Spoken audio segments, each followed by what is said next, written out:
A short message for grown-ups. As parents, we know how quickly family time can slip into scrolling time, everyone on their own devices after a long day. Wouldn't it be great to share something active and fun instead? Meet Next Playground, an active game system powered by your body. No controllers, no wearables, just natural motion-driven play.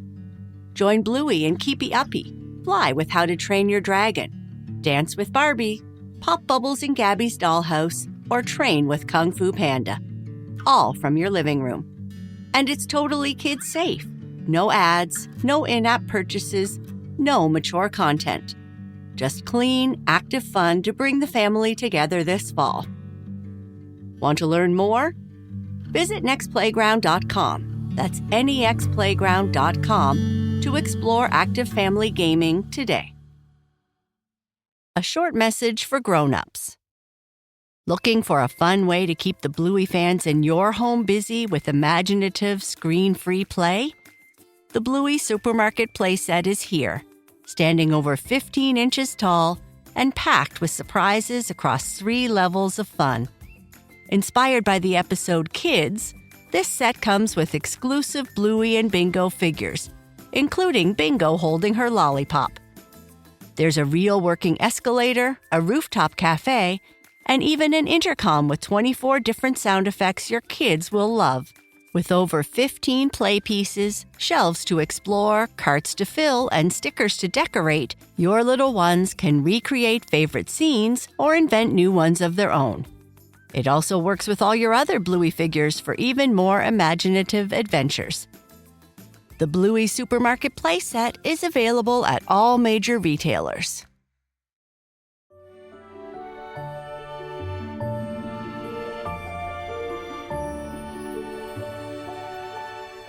Hello, friends, and welcome to Sleep Tight Stories.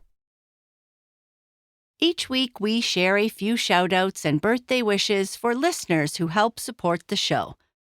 It's a small way we say thank you, and it always makes us smile.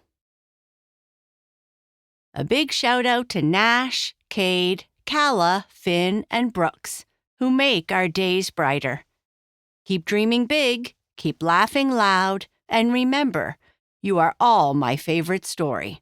Sleep tight, my loves. Love, Mom and Dad. Happy birthday to Henry in Colorado, who turned 6 on October 21st. Henry, we love you so much and are so proud of the sweet, smart, and adventurous boy you are. Love, Mom, Dad, and Beatrice. Happy 10th birthday, Ethan. We are so lucky to have you. We love you, Smooch. Love, Mom, Dad, Annabelle, Bailey, and Mac. Happy 8th birthday to our caring, beautiful, and intelligent gal, Sophie. You are a bright light. Love, Mom, Dad, and Aiden. Happy 8th birthday, Matthew. Mommy, Daddy, Nathan, and Benji love you so much. Happy 6th birthday to our sweet girl, Gracie, in Maine. Mom, Dad, and Bridger love the independent, strong girl that you are.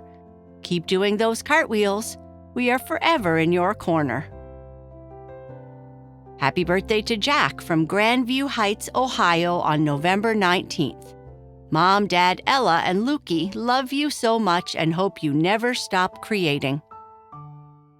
And a special happy 9th birthday to Jeremiah on November 17th. Mom, Sissy, and Dad love you more than all the stars in the universe combined, just the way you are. Happy birthday to you all, and thank you for supporting the show. If you'd like to support our podcast and enjoy ad-free episodes, unlock bonus stories, and so much more, you can join Sleep Tight Premium. Subscribe in just 2 taps via the link in the show notes. Now, on to our story.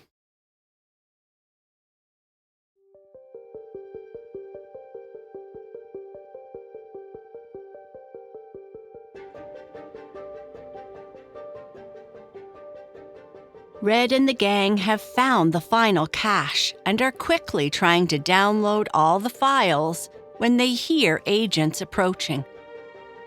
Red wants the others to leave without her, but they say no way. When the files are finished, the agents are right outside the door, and the gang runs, leaving through a hidden passage at the other end that Red has spotted. The Transfer Student Vol.2, Hart 25. The gang races through the hidden passage Red spotted, another Martian tunnel branching off from the command center. Behind them, they hear the chamber door being forced open with a screech of metal.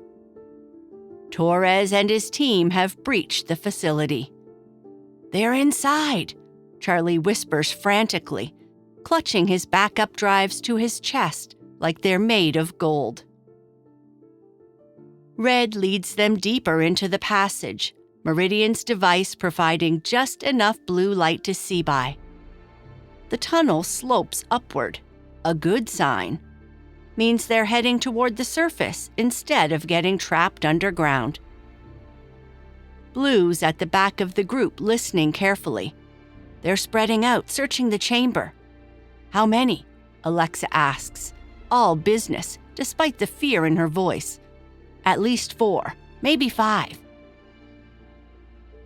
The passage branches ahead.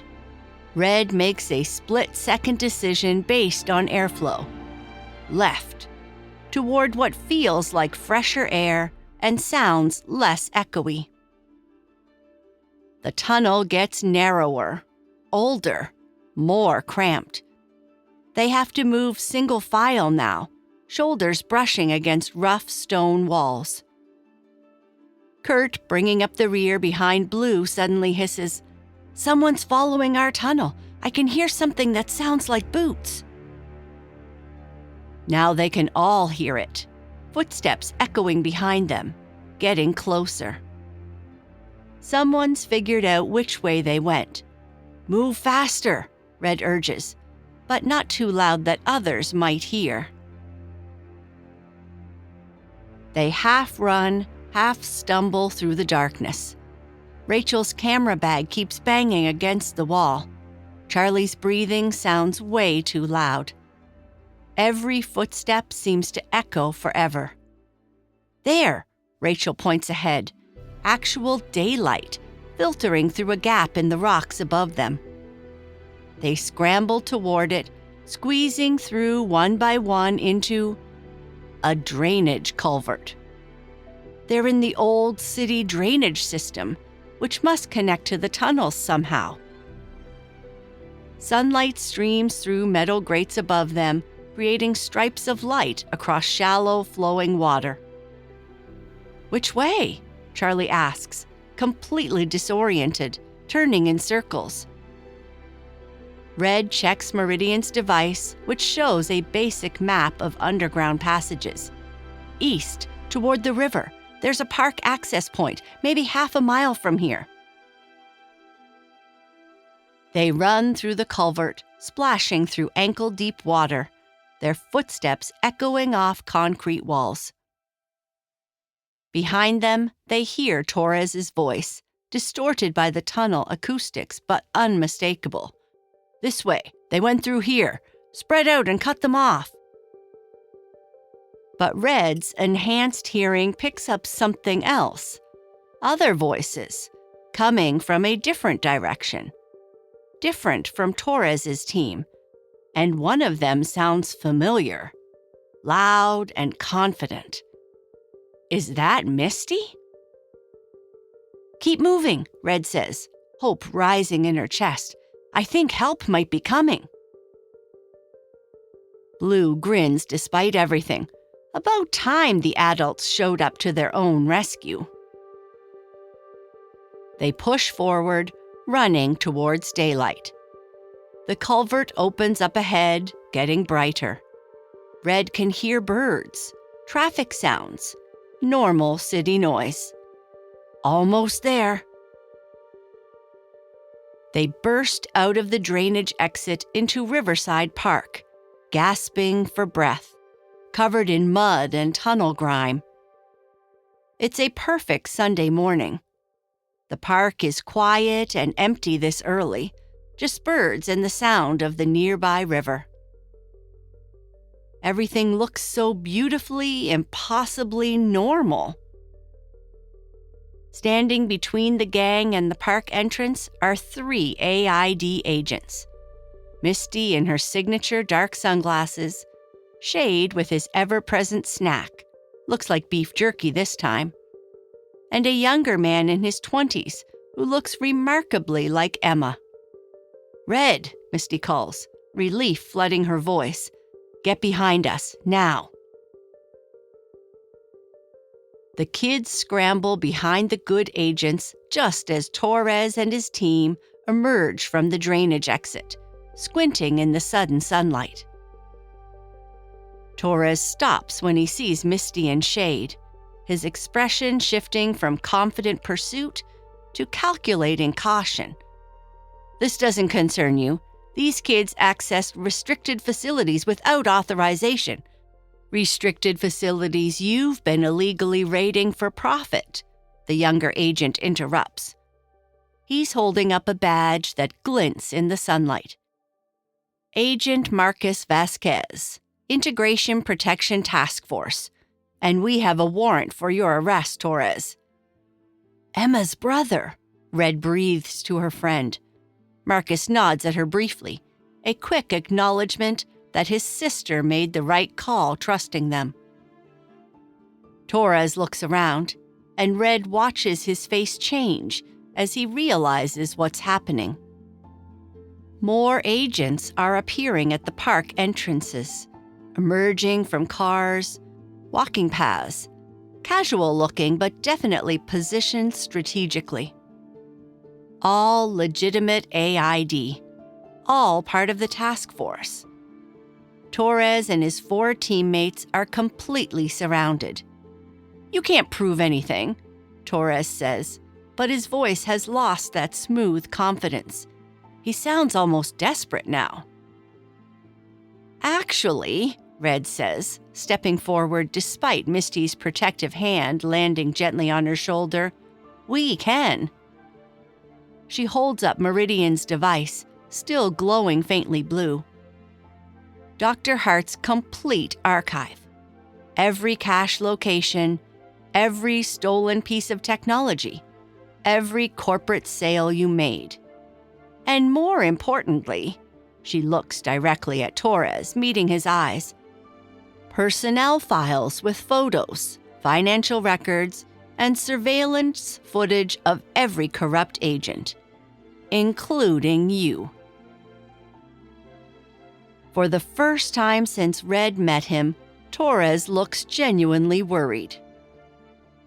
Shade can't help grinning around his beef jerky. Busted by a 12-year-old and her friends? That's gotta sting, man. "We've been building a case for months," Marcus explains, moving forward with restraints. "But we needed proof we couldn't get through official channels. Evidence the corrupt faction couldn't intercept or destroy. The kids found what we couldn't." He looked at Torres. "You're under arrest for theft of protected technology, fraud, conspiracy to exploit refugee families, and about 15 other charges I'm going to enjoy reading to you." Torres's team doesn't even try to run. They're surrounded by legitimate agents, caught red-handed, and the evidence against them is literally in Red's muddy backpack. One of Torres's teammates, a woman Red recognizes from the water plant chase, actually looks relieved to be caught. Like she's been waiting for this.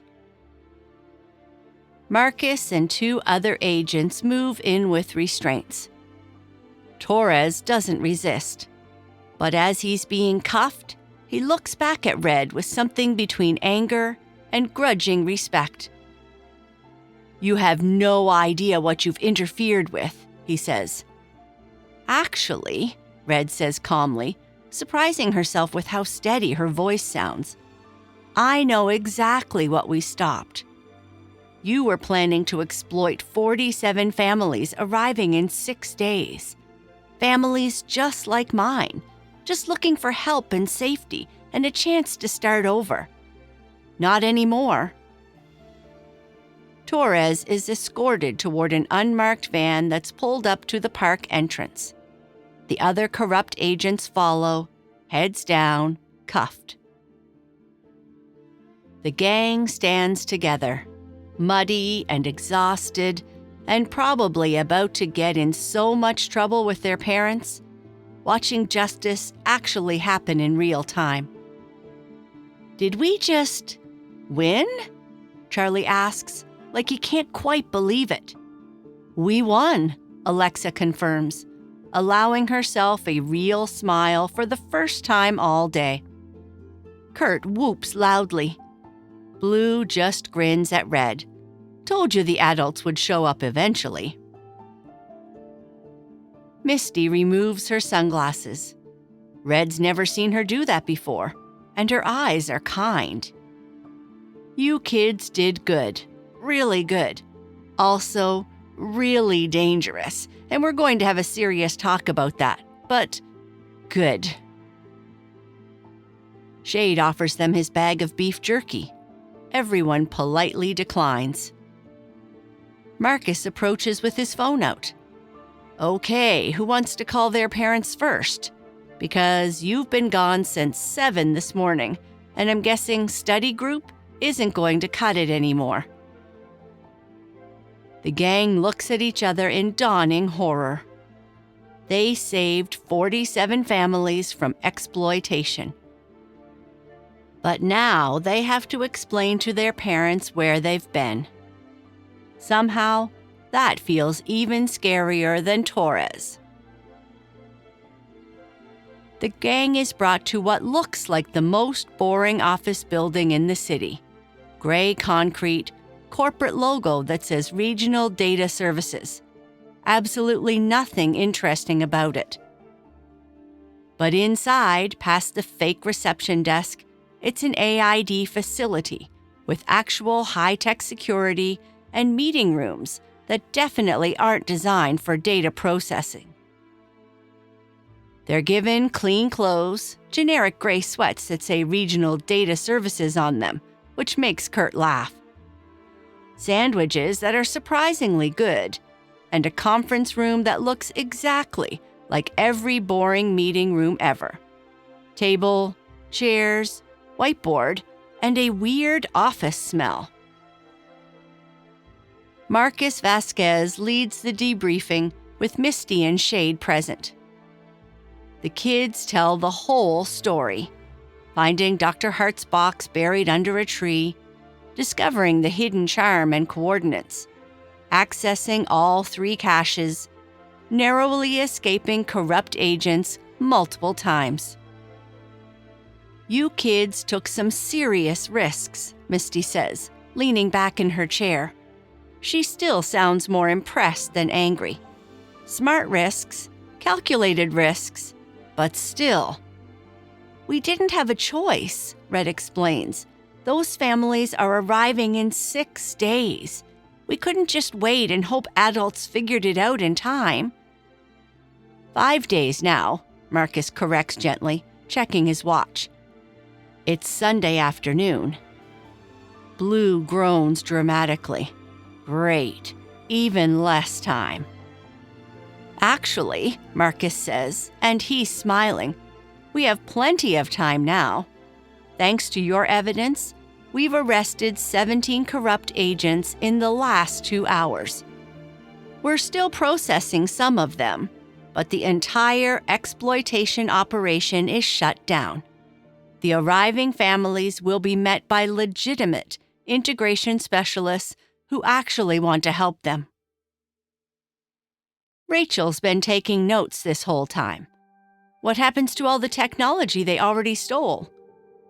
Recovery teams are working on it, Shade says. Most of it's locked anyway, won't activate for non-Martians. We'll return what we can to the caches, preserve it properly. There's a knock on the conference room door. Marquez opens it to reveal Emma Vasquez, looking nervous but determined, still in her Saturday clothes. "Emma," Red says, genuinely happy to see her. "My brother said you guys did it," Emma says, stepping into the room and smiling. "You actually stopped them." "We couldn't have done it without you," Red admits. "You contacted Marcus the moment we went into the subway, right?" Emma nods. "I've been the communication relay all morning, making sure the task force would be there when you needed backup." Marcus gestures for Emma to sit with them. "Emma's been helping us for months, keeping track of which students at school might be from Martian families, making sure they weren't being targeted or watched by Torres." "You were spying on him?" Kurt asks, clearly impressed. Emma shrugs, looking a bit proud. Someone had to. And he never suspected an 8th grader would be paying attention. "I just looked like another student worried about my grades." "She's good," Shade says approvingly. "Got the instincts for this work." The debriefing continues for another hour. The gang hands over all copies of the data, the original on Meridian's device, Charlie's backup drives, Rachel's photographs. Marcus promises it will be distributed to legitimate AID oversight, Martian government representatives, and refugee advocacy groups with the Martian community by Wednesday morning. "What about Dr. Hart's caches?" Rachel asks, her notebook full of questions. The technology, the cultural archives, everything she protected. "They'll be preserved," Misty says firmly, "protected for their intended purpose, helping Martian families integrate while maintaining their heritage. No corporations, no exploitation, no profit schemes. Just what Dr. Hart wanted." Shade adds with his usual grin, "And Dr. Hart's documentation will be credited to her legacy. She spent decades protecting this stuff. People should know what she accomplished." Red felt a sense of relief. Dr. Hart's work won't be forgotten. It'll actually help people the way she intended. As the sun sets outside the boring office windows, casting orange light across the conference table, Marcus looks up at the group. "Okay, logistics. You've been gone all day. What did you tell your parents?" "Study group," Charlie says. "Early breakfast hangout," Kurt adds. "Red, Blue, your mom already knows you're here," Marcus says. "She called the AID main line an hour ago, asking if her kids were involved in something important. I told her you were helping with an official matter. She said, and I quote, 'I figured as much. Tell them they're still doing dishes for a month.'" Red and Blue exchanged relieved looks. Not as bad as it could have been. "The rest of you need to stick to your cover stories," Marcus continues. "Tell your parents the study group ran long, you lost track of time, whatever. The details of what happened today stay classified. Your parents can't know about any of this." "So we just go home and pretend we had a normal Sunday?" Charlie asks. "Exactly," Marcus says. "You saved 47 families today. But that's not something you can tell anyone about." The gang looks at each other, muddy, exhausted, wearing matching gray sweats, but absolutely triumphant.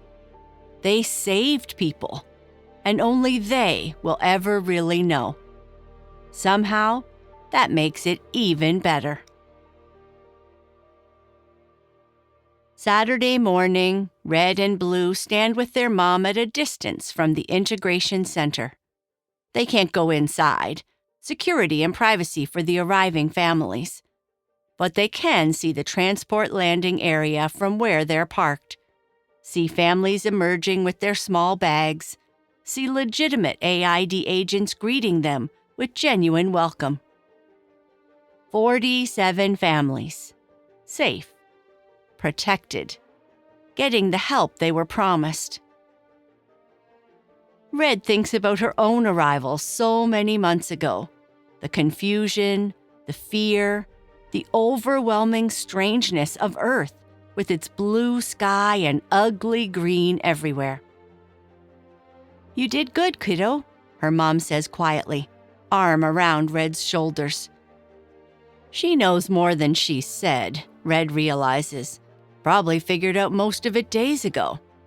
That's just how moms are. "We all did," Red corrects, thinking of her friends.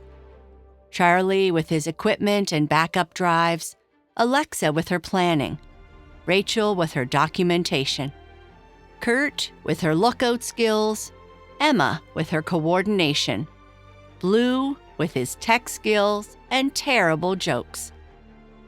"You did," her mom repeats firmly, squeezing Red's shoulder. "You and your brother. I'm proud of you both. Your father would be too." Blue grins. "Does this mean we don't have to do dishes for a month?" "Nice try," their mom says, but she's smiling. "You still broke about 15 rules and scared me half to death. Dishes are the least of your worries." One of the families emerging from the integration center has kids about Red's age, a girl with dark hair and a younger boy who looks overwhelmed, both staring at Earth's sky with the same shock Red felt when she first arrived. The girl keeps touching things, the railing, the concrete, the plants, like she's testing whether they're real. Red remembers doing exactly that. Everything on Earth feels so different from Mars, heavier, wetter, more chaotic and alive. She makes a mental note to introduce herself at school next week. New transfer students always need friends who understand what they're going through. Friends who know what it's like to leave everything behind and start over on a completely alien world, especially the one with secrets. "Ready to go home? We have a long drive back," their mom asks, jingling the car keys. "Yeah," Red says, taking one last look at the arriving families. They're safe now. That's what matters. As they drive away, Blue leans forward from the back seat. "So, are we going to talk about how you totally knew what we were doing the whole time?" Their mom glances at him in the rearview mirror. "Are we going to talk about how you hacked into city maintenance records without permission?" Blue sits back quickly. "No? Then I think we're even." Red laughs, feeling lighter than she has in weeks. The mystery is solved. The families are protected. Dr. Hart's legacy is preserved. And somehow, despite everything, they all made it home. Not bad for a group of kids who just wanted to do the right thing. Outside the car window, Earth's impossibly green landscape flies past. It's still strange. Still alien. Still not quite home. But it's getting closer.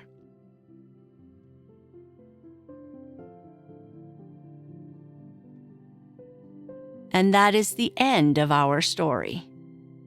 Good night. Sleep tight.